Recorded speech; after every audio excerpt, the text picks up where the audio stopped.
Good morning, good afternoon, good evening from whichever part of the world you're from. This is Kavita Ramchand from Life Success Coaching in Mauritius. So I'm reading to you the book You Were Born Rich by Bob Proctor, my mentor who has literally helped transform my life. I'm forever grateful for this person. And today I'm going to be reading chapter 9, which is a very, very important chapter.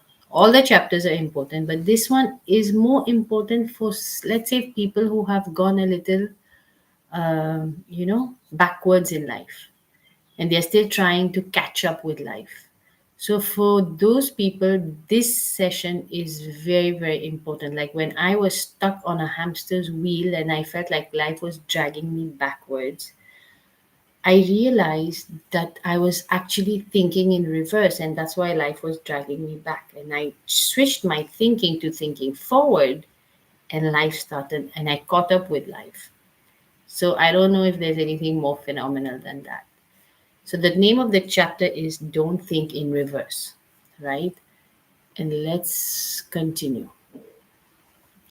So here, the probable reason that so few people make plans or set goals similar to the one discussed above is that most people are unable in their own mind to figure out how everything necessary will come together. See, this is something that is so important in today's times because I'm a shop owner. From childhood, I'm seeing clients in my shop. Okay, I'm just giving you an example to make you understand what I'm trying to say. So at Christmas time, especially at this time of the year, a lot of parents come with their children, small, small kids, to buy toys for Christmas. And then they ask them, choose your toy that Santa Claus is going to bring to you and write a letter to Santa to bring you this toy and all. So they tell the child to choose. You think the child is going to choose only one toy? They want everything in that shop.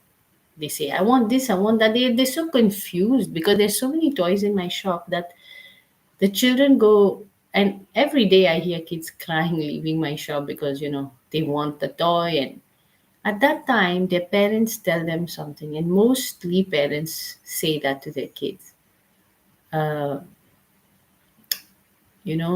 Santa will bring it for you. Or sometimes they say things like, it's too expensive, where will the money come from? Stuff like that. So if parents themselves don't know where the money is going to come from for them to buy something that they really want, how can they ever pass that idea to their children, right? And I must say, I'm very lucky in that way because when I would ask my mom where the money is going to come from for what you want to do, she would always give me that answer. Wherever it is, it will come. God always provides when I need something. And I borrowed that belief, and it was true for me also. Whenever I wanted something, something would happen to help manifest it, and I would get it at that time. And I didn't have to even know how it was going to come, right? So, because we have been so conditioned to think like, how will things happen? Where is the money going to come from? A lot of people then they just, I would say, kill their dreams. When I have the money, then I'll go for that. Or when I have this, then I'll do that. That's not the way it works. That's not having faith. Okay, so here I want to tell you that you must understand, like how Bob says, you need not know how everything will come together. All you have to understand is the underlying principle by which your good comes, namely, everything which you receive in life comes by virtue of the law of attraction. And this law of attraction is a law that is very, very misunderstood in the world. A lot of people talk about it, but they don't really understand it because we are attracting everything in our life, whether we believe it or not. Right now, whatever is in your life, you have attracted it. And I know it may sound a little harsh, especially if life is not going your way, but you attracted it. And you attracted it by another law which is called the law of vibration, because the law of attraction is actually a secondary law. A lot of people have thought that, I just have to think something and it will manifest. That's not the way it works.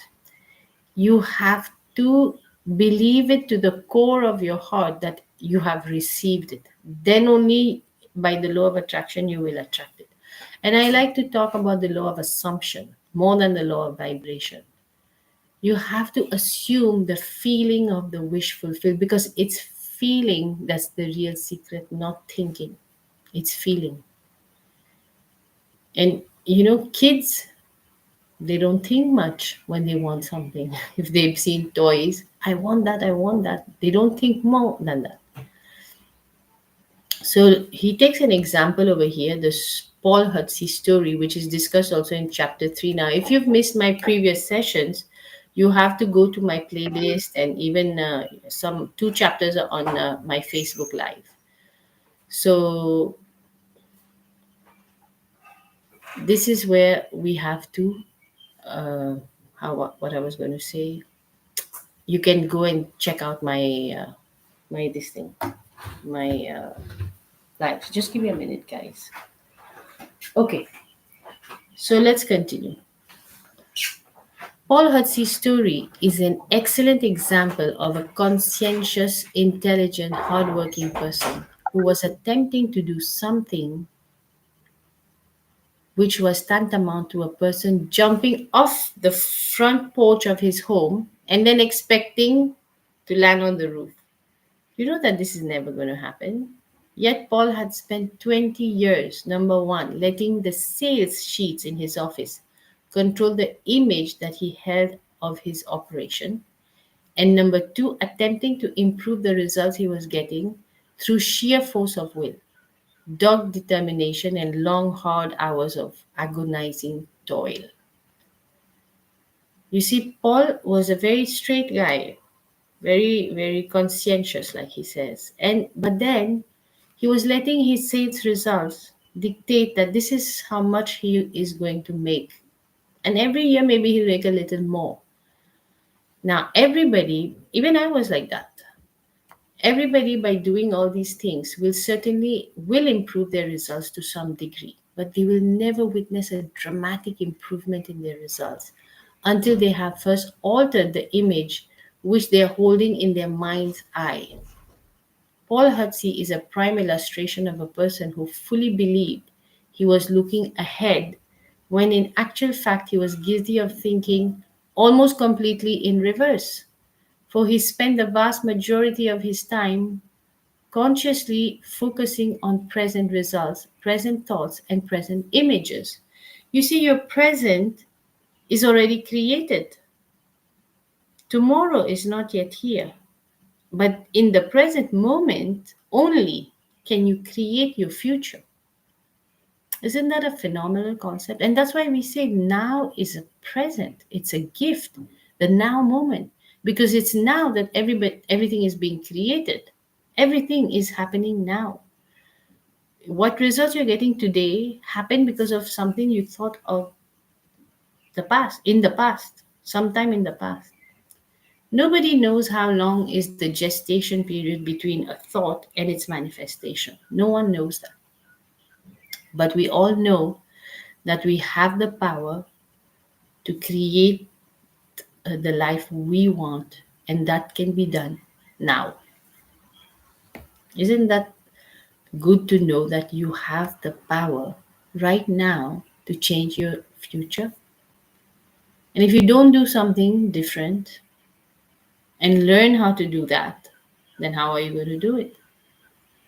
Just hearing this is not going to make it happen.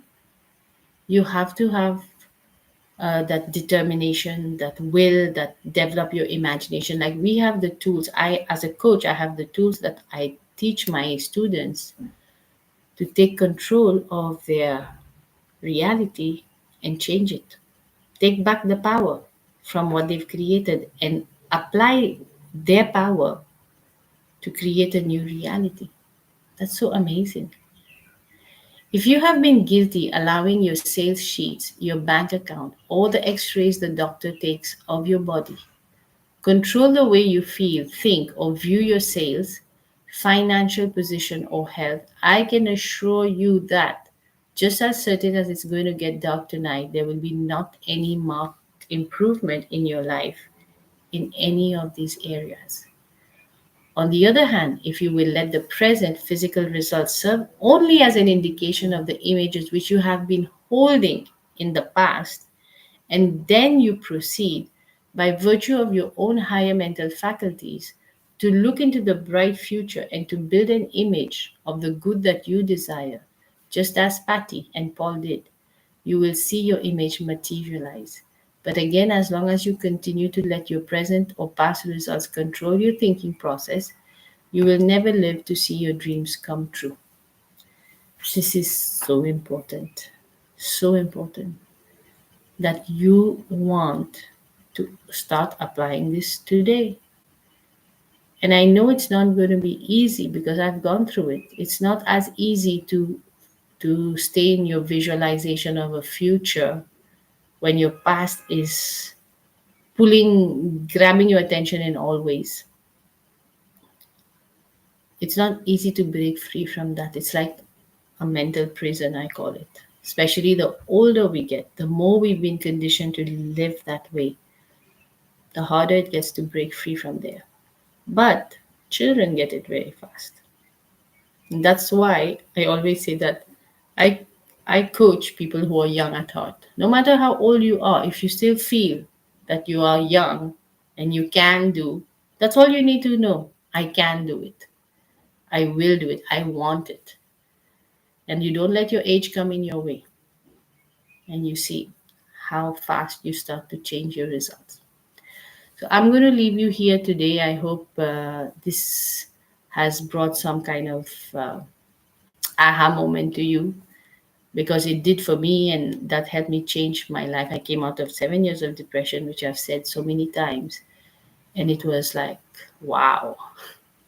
So thank you very much for being here. I've already gone overboard and I will see you today's Thursday, next Tuesday. Bye bye.